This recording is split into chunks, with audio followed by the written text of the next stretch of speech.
Hi guys. आज सुबह एक आर्टिकल पढ़ा। अम, उसे पढ़कर एक सिंपल सवाल मन में आया कि क्या पॉलिटिक्स में अभी भी कोई ईमान या आइडियोलॉजी की जगह बची है, या फिर कुर्सी मिलते ही सब पवित्रता या पवित्र हो जाता है। कल तक जो एक दूसरे के देशद्रोही या भ्रष्टाचारी बोल रहे थे एक दूसरे को, आज वही लोग बंद कमरे में बैठकर अलायंस की डील फिक्स कर रहे हैं। आपको लगता होगा कि मैं 2024 या पुरानी बातों की बात कर रहा हूँ।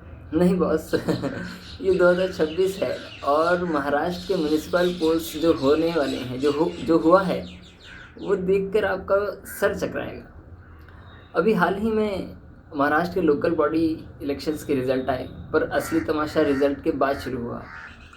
अंबरनाथ और आकोट, ये दो नाम याद रखिए। अंबरनाथ में एकनाथ शिंदे की शिवसेना को सत्ता से बाहर रखने के लिए बीजेपी ने किसके साथ हाथ मिलाया पता है?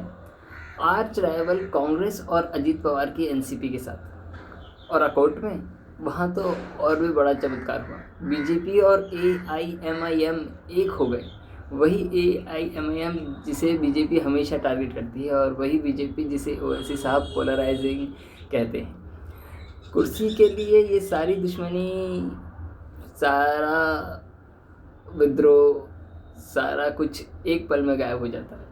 इसका मतलब समझ रहे हो? टॉप लेवल पर सीएम देवेंद्र फडणवीस गुस्सा दिखा रहे हैं, शो कॉज नोटिस भेज रहे हैं, कांग्रेस ने अपने नेताओं को सस्पेंड कर दिया, लेकिन ग्राउंड लेवल पर ये हो चुका है। एनालिसिस तो इसमें सिंपल है दोस्तों। Politics is no longer about ideas, ये सिर्फ नंबर्स और पावर का खेल है। सोचिए, एक वोटर जिसने कांग्रेस मुक्त भारत के नाम पर वोट दिया हो, या फिर उसे क्या मिला? बीजेपी कांग्रेस की मिलीजुली सरकार। और जिसने सेक्युलरिज्म के नाम पर वोट दिया हो, उसका नेता बीजेपी के साथ बैठा है। क्या ये वोटर्स के साथ फ्रॉड नहीं है? आइडियोलॉजी सिर्फ इलेक्शन रैलीज के लिए होती है, बोर्ड रूम में सिर्फ सीट शेयरिंग चलती है। अब इसका रेलेवेंस क्या है?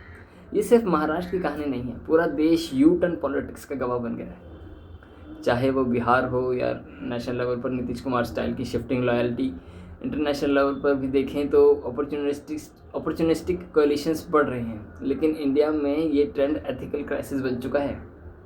जब पॉलिटिकल पार्टीज एक दूसरे को आइडियोलॉजिकल एनिमीज बोलती हैं, और फिर वही लोग विकास के नाम पर साथ आते हैं, तो आम आदमी का भरोसा डेमोक्रेसी से उठने लगता है। सोशल मीडिया पर हम इनके लिए लड़ते हैं, ट्रॉल वॉर्स करते हैं, और ये अंदर से फ्रेंड्स विद बेनिफिट्स निकालते हैं।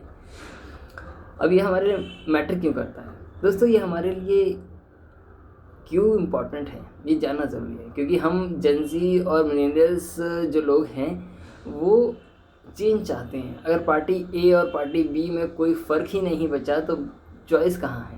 हम जॉब्स, एजुकेशन और इंफ्रास्ट्रक्चर के लिए वोट देते हैं, पर एंड में हमें मिलती है सिर्फ कॉम्प्रोमाइज़ वाली सरकार, जो आपस में ही लड़ती रहती है।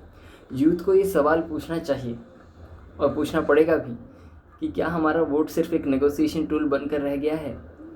वर्डिक्ट क्लियर है बॉस। पॉलिटिक्स में ना कोई परमानेंट दोस्त है, ना कोई दुश्मन, सिर्फ परमानेंट कुर्सी होती है। अगली बार जब कोई नेता आइडियोलॉजी की बड़ी बड़ी बातें करे, तो अंबरनाथ और अकोट की ये तस्वीर याद कर लेना।